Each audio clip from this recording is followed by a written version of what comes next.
Gold, trusted gold buyers. మీరు తాకట్టు పెట్టిన బంగారాన్ని విడిపించి ఈ రోజు ఉన్న మార్కెట్ ధరకు కొనబడను.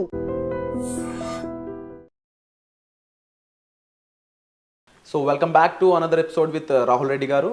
ఈరోజు స్పెషాలిటీ ఆక్యుపేషన్కి సంబంధించి H1Bకి ఎటువంటి అంశాలు ఉంటాయని తెలుసుకుందాం ఈరోజు ఎపిసోడ్లో.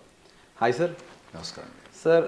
సో ఈరోజు ఎపిసోడ్లో స్పెషాలిటీ ఆక్యుపేషన్ గురించి చెప్తారా? H1Bకి ముఖ్యంగా థర్డ్ పార్టీకి సంబంధించిన విషయాలపై అండ్ ఎలా డిటర్మైన్ చేయొచ్చు, ఎటువంటి ఎవిడెన్స్ చూపించాల్సి ఉంటుంది థర్డ్ పార్టీకి కానీ లేకపోతే వీళ్ళకి ఈ జాబ్ సీకర్స్ అనేవాళ్ళు.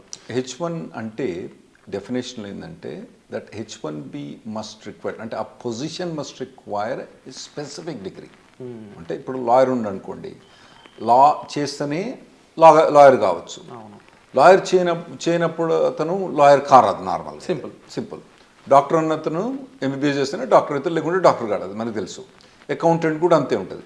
కానీ ఇప్పుడు రెస్టారెంట్ మేనేజర్ ఉందనుకోండి, రెస్టారెంట్ మేనేజర్కు ఏదైనా డిగ్రీ కావాలని ఉంటుందా? MBA BBA అది కంపల్సరీ అవసరం లేదు. లాయర్కు డాక్టర్ మాత్రం కంపల్సరీ అవసరం ఉంటుంది అన్నట్టు.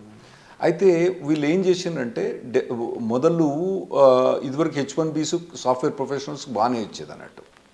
అయితే మధ్యలో ట్రంప్ అడ్మినిస్ట్రేషన్ వచ్చేమందంటే నార్మల్గా ద పొజిషన్ అంటే ఆ పొజిషన్ మస్ట్ రిక్వైర్ ఏ స్పెసిఫిక్ డిగ్రీ. అయితే టిపికల్గా ఏంటంటే లాయరు డాక్టర్ పొజిషన్ అయితే నార్మల్గా అయితే ఇట్ ఈస్ అ మస్ట్, ఎందుకంటే లైసెన్స్ రిక్వైర్మెంట్ ఉంది. సాఫ్ట్వేర్ ప్రొఫెషన్కి వచ్చే మటుకు వాళ్ళు నార్మల్గా లేబర్ డిపార్ట్మెంట్ డెఫినేషన్ ఏంటంటే most of the software professions require specific computer science degree. వాళ్ళు ట్రంప్ అడ్మినిస్ట్రేషన్ వచ్చిన తర్వాత ఏమేమి ఇంటర్ప్రిట్ చేసిందంటే మోస్ట్ అన్నారు, కానీ ఆల్ అనలేదు. ఎవ్రీ ప్రొఫెషన్ అనలేదు. సో వీళ్ళు deny the speciality occupation H1B deny చేసుకుని వచ్చినారు. సరే అప్పుడు కోర్టుకు పోయి ప్రతి కోర్టు కేసు పోయి అది పెద్ద అయ్యి చాలా అప్పుడు చెప్పాలంటే పెద్ద పెద్ద కన్సల్టింగ్ కంపెనీస్, అంటే I don't want to name the companies, పెద్ద కన్సల్టింగ్ కంపెనీ మనకు తెలుసు కదా, MNC అంటారు ఇక్కడ, పెద్ద కన్సల్టింగ్ కంపెనీ. వాళ్ళ పర్సంటేజ్ ఆఫ్ డినయల్ అప్పుడు 40% H1B డినయల్ అయ్యేది వాళ్ళకి. అంటే వాళ్ళు డినయల్ అయితే మళ్ళీ ఇక్కడికి వచ్చి పిల్లలందరూ ఇండియాకి వచ్చి మళ్ళీ వాళ్ళు H1B ఫైల్ చేసుకొని మళ్ళీ స్టాంప్ చేసుకొని వెనక్కి వచ్చేవాళ్ళు అన్నట్టు. అయితే ఇప్పుడు ఈ స్పెషాలిటీ ఆక్యుపేషన్లో ఏం చేసిందంటే they said normally required but does not have to కానీ కంపల్సరీ రిక్వైర్మెంట్ అవసరం లేదు స్పెషాలిటీ ఆక్యుపేషన్స్ అని. అంటే ఓవరాల్గా స్పెషాలిటీ ఆక్యుపేషన్స్ వచ్చే మటుకు ఒక H1B ప్రూవ్ చేయడానికి మాకు చాలా ఈజీ అయిపోయింది కంపారిటివ్లీ. రేపు ట్రంప్ అడ్మినిస్ట్రేషన్ వచ్చినా కూడా ఒకవేళ ఈ రెగ్యులేషన్స్ ఎట్నే స్టాండ్ అవుతే అతను H1B స్పెషాలిటీ ఆక్యుపేషన్ మీద డినై చేయడానికి కష్టమవుతుంది. అండ్ ముఖ్యంగా సార్ వీళ్ళు ఎవిడెన్స్ చూపించాల్సి ఉంటుంది కదా. అవునండి.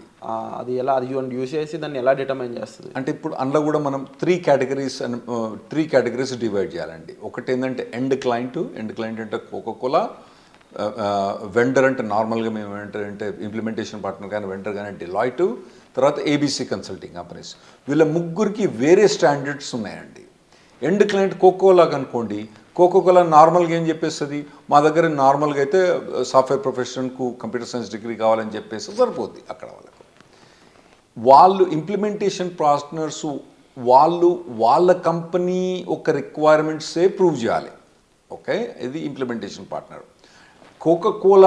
కోకోకోలాల ఏ రిక్వైర్మెంట్ ఉన్నా వాళ్ళకి అనవసరం. ఇంప్లిమెంటేషన్ పార్ట్నర్ రిక్వైర్మెంట్ మాత్రం ఒకవేళ గనక వాళ్ళ రిక్వైర్మెంట్ కనుక డిగ్రీ అయితే, నార్మల్ డిగ్రీ అయితే వాళ్ళకి H1B అప్రూవల్ అయిపోద్ది. ఇకొచ్చే మట్టుకు మన ఇండియన్ కన్సల్టింగ్ కంపెనీస్ చాలా మటుకు ఏవైతే ఉన్నాయో చిన్న కన్సల్టింగ్ కంపెనీస్ ఉన్నాయో వీళ్ళ రిక్వైర్మెంట్ కంప్లీట్గా మార్చేసిన రెగ్యులేషన్ తోటి. వాళ్ళు ఏమంటారంటే ఈ ABC కన్సల్టింగ్ కంపెనీల రిక్వైర్మెంట్ డిగ్రీ ఉన్నంత మాత్రాన సరిపోదు. ఈ రిక్వైర్మెంట్ అన్నది మీరు ఇతని టెంపరీగా తీసుకుపోయి కోకోకోలా కంపెనీలో పెడుతుండ్రు కాబట్టి మీ రిక్వైర్మెంట్ కూడా స్పెసిఫిక్ డిగ్రీ కావాలి. మీ రిక్వైర్మెంటే కాకుండా కోకోకోలాలో పెట్టినప్పుడు కోకోకోలా కంపెనీ రిక్వైర్మెంట్ కూడా స్పెసిఫిక్ డిగ్రీ కావాలి అంటుండ్రు. ఓకే, దానికి ప్రూవ్ చేయాలంటే నార్మల్గా కోకోకోలా కనుక మనకు ఒక లెటర్ ఇచ్చింది అనుకోండి, దట్ నార్మల్గా ఈ పర్టికులర్ పొజిషన్ కనుక స్పెసిఫిక్ డిగ్రీ అవసరం ఉంటుంది, అంటే కంప్యూటర్ సైన్స్ డిగ్రీ అవసరం ఉంది అనుకుని ఒక లెటర్ ఇస్తే పర్వాలేదు. వాళ్ళు కనుక ఆ లెటర్ ఇయ్యలేదు అనుకోండి, అప్పుడు ఇక మనకు ఉన్నది రామాయణం, అప్పుడు కష్టమైంది రామాయణం. అయితే నార్మల్గా స్టేట్మెంట్ ఆఫ్ వర్క్ అని ఉంటుంది అన్నట్టు. ఈ కాంట్రాక్ట్స్, ఆ కాంట్రాక్ట్స్ వాటి అన్నిట్లా మనకి ఈ శ్రీనివాసరావు కావాలనే ఉంటుంది, కానీ ఆ శ్రీనివాసరావుకు degree bachelor science computer science degree లేని మేము తీసుకోము అని చెప్పి వాళ్ళు చెప్పరు. అంటే ఈ కాంట్రాక్ట్స్ కానీ అగ్రిమెంట్స్ కానీ ఎలా ఉంటాయి, ఏమేమి చూపించాల్సి ఉంటుంది ఇవన్నీ ఎవిడెన్స్ కింద థర్డ్ పార్టీ కాబట్టి? ఇది మొదటి నుంచి మాకు అలవాటే ఈ కాంట్రాక్ట్స్ చూపెట్టడం. సో ఇప్పుడు నార్మల్గా ఏం కాంట్రాక్ట్ చూస్తామంటే ఏబీసీ కన్సల్టింగ్ ఇంక్ కంపెనీ నుంచి తర్వాత మేమేం చేస్తామంటే ఈ మన డిలాయిట్ కన్సల్టింగ్ కంపెనీ కాంట్రాక్ట్స్ చూపెడతాం. అప్పుడప్పుడు ఏమడుగుతారంటే డిలాయిట్ నుంచి మాకు కోకోలా కంపెనీ కాంట్రాక్ట్ కూడా కావాలంటారు. వాడు డిలాయిట్ ఇయ్యడు, ఆ ఇంప్లిమెంటేషన్ పార్ట్నర్ మాకు ఇయ్యడు. సో అటువంటి కాంట్రాక్ట్స్ అప్పుడు ఏం చేస్తామంటే ఒక లెటర్ తీసుకొస్తాం కోకోలా నుంచి, దట్ వాళ్లకు డెలాయిట్కు కాంట్రాక్ట్ ఉంది, డెలాయిట్ ద్వారా ఈ ఏబీసీ కన్సల్టింగ్ కంపెనీ ద్వారా శ్రీనివాసరావు మాకు పనిచేస్తాడని వాళ్ళు లెటర్ ఇస్తారు. ఆ లెటర్ ఇస్తారు, కానీ ఆ లెటర్లో కానీ కనుక వాళ్ళు స్పెసిఫిక్గా డిగ్రీ రిక్వైర్మెంట్ కనుక పెట్టకపోతే మాకు H1B డినై అయ్యే ఛాన్స్ ఉంటుంది. అక్కడ యుఎస్సిఎస్ అంటే ఇమిగ్రేషన్ డినై అయ్యే ఛాన్స్ ఉంటుంది. మళ్ళీ తర్వాత ఒకవేళ అక్కడ మనం పాస్ అయ్యి ఇక్కడికి వచ్చిన తర్వాత కౌన్సిలర్ వచ్చిన తర్వాత ఈ కౌన్సిలర్ కూడా మనకు డినై చేసే ఛాన్స్ ఉంటుంది అన్నట్టు. సో ఇప్పుడు కొత్తగా వచ్చిన రెగ్యులేషన్స్లో ఇది January 17th ఎప్పుడైతే ఇంప్లిమెంట్ అవుతాయో ఇది మేజర్ బ్లో అవుతుంది మన ఇండియన్స్కి. మన ఇండియన్స్ చాలామంది కన్సల్టింగ్ కంపెనీ ద్వారా ఇక్కడి నుంచి ఇండియా యూఎస్ పోవడం కానీ, ఆ తర్వాత యూఎస్లో ఉన్న వాళ్ళు కూడా చిన్న చిన్న కన్సల్టింగ్ కంపెనీస్ జాయిన్ అవ్వడం కానీ చాలా ఈజీగా జరిగిపోతూ ఉంటుంది అన్నట్టు. సో అది బాగా ఇప్పుడు వచ్చిన రెగ్యులేషన్ ప్రకారం డినయల్ అయ్యే ఛాన్స్ బాగుంటుంది. మళ్ళా ఇవన్నీ అయిన తర్వాత ఇప్పుడు వచ్చేది ఎవరు మనకు January 20th పెద్ద మొగుడే వస్తాడు. ట్రంప్ అడ్మినిస్ట్రేషన్ మనకేమైనా ఫేవరబుల్ ఇంప్లిమెంట్ చేస్తారా ఈ రెగ్యులేషన్? అసలే చేయడు. సో మనకు బాగా ఇబ్బంది. ఈ రెగ్యులేషన్స్ రెస్ట్రిక్షన్స్ ఉన్నది, మళ్ళీ వచ్చేది అడ్మినిస్ట్రేషన్ మహా స్ట్రిక్ట్గా ఇంప్లిమెంట్ చేస్తారు. కాబట్టి చిన్న చిన్న కన్సల్టింగ్ కంపెనీ ద్వారా ఎంప్లాయ్మెంట్ ఎవరైతే పోదలుచుకున్నారో వాళ్లకు నరకం అనుభవించే ఛాన్స్ ఖచ్చితంగా కనబడుతుందండి నాకు. అంటే ఇక్కడ సైట్ విజిట్స్ కూడా జరిగే ఛాన్సెస్ ఉంటాయి, ఎంత ఆఫెన్గా జరిగితే? డైరెక్ట్ కోకోకోలాకు అబ్జర్వేషన్ అనుకోండి, సైట్ విజిట్కు కంపల్సరీ అవసరం లేదు ఇప్పుడు కొత్త రెగ్యులేషన్స్ ప్రకారం కూడా. దాదాపుగా నేను అనుకునేది ప్రతి 10 20 ఒకడు పోయి ఆడ కోకోలా కంపెనీకి డైరెక్ట్ ఎంప్లాయీ కాబట్టి వాడు పెద్ద ఏం తందంగా చేయడు. తర్వాత ఇంప్లిమెంటేషన్ ప్రాబ్లం. ఇంప్లిమెంటేషన్ అంటే మన పెద్ద పెద్ద కంపెనీస్ ఉన్నాయి కదా ఇక్కడ, ఇది ఇండియన్ స్టాక్ మార్కెట్లో మీకు తెలుసు కదా, ఇవన్నీ ఇంప్లిమెంటేషన్ పార్ట్నర్స్ కదా, వాటికి కొద్దిగా ఈజీగానే చేసిండ్రు ఈ రెగ్యులేషన్స్ ప్రకారంలో. అంటే వాళ్ళకి అప్పుడప్పుడు సైట్ విజిట్ చేయొచ్చు, అంత కోకోలా కన్నా కొద్దిగా ఎక్కువ సైట్ విజిట్ వీళ్ళకు ఇంప్లిమెంటేషన్ పార్ట్నర్స్ అవుతాయి. మళ్ళా ఇప్పుడు మనం ఏబీసీ కన్సల్టింగ్ కంపెనీ అన్నాం కదా, చిన్న చిన్న కంపెనీ ద్వారా పోయే ఏబీసీ కన్సల్టింగ్ కంపెనీ పోతే మాత్రం కంపల్సరీ మ్యాండేటరీ సైట్ విజిట్ అని పెట్టిను. కాకపోతే ఈ సైట్ విజిట్ అన్నది శ్రీనివాసరావుకు ఏబీసీ కన్సల్టింగ్ కంపెనీకా, ఈ site visit Srinivasarao ABC consulting company తర్వాత మధ్యలో ఉండే ఇంప్లిమెంటేషన్ పార్ట్నర్ కోకోలా ఈ అన్ని కంపెనీకి వీలు పెడతారా అన్నది మనకి ఇప్పుడు అర్థం కావట్లేదు. ఇప్పుడు అంటే ఈ తెలుగు ప్రొఫెషన్స్ ఎలా ఎన్షూర్ చేసుకోవాలి కంపెనీస్ H1B కంపెనీస్? ఎన్షూర్ చేసుకునేది ఏం చెప్పలేమండి. డైరెక్ట్గా కోకోలా జాబ్ వస్తేనేమో మనోనికి మంచిది, అవునా, సేఫ్, ఇంకా అది సేఫ్, అంతకన్నా మంచి సేఫ్. లేదంటే ఇంప్లిమెంటేషన్ పార్ట్నర్ వస్తేనేమో సెకండ్ లెవెల్ సేఫ్.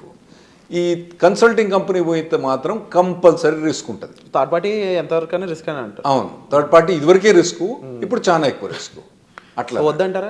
అంటే వద్దని నేను చెప్తామండి. ఇప్పుడు గ్రాడ్యుయేట్ అవుతాడు, కాలేజ్ అయ్యి గ్రాడ్యుయేట్ అవుతాడు అనుకోండి, అతనికి జాబ్ లేదు, అందరికి యాపిల్లో దొరకాలని రూల్ ఉండదు కదా, మైక్రోసాఫ్ట్ దొరకాలని ఉండదు కదా, అందరికి పెద్ద పెద్ద ఇంప్లిమెంటేషన్ పార్ట్నర్ దొరకాలని ఉండదు కదా. సో ఇటువంటి జాబ్ తీసుకోవాల్సి వస్తుంది అప్పుడప్పుడు.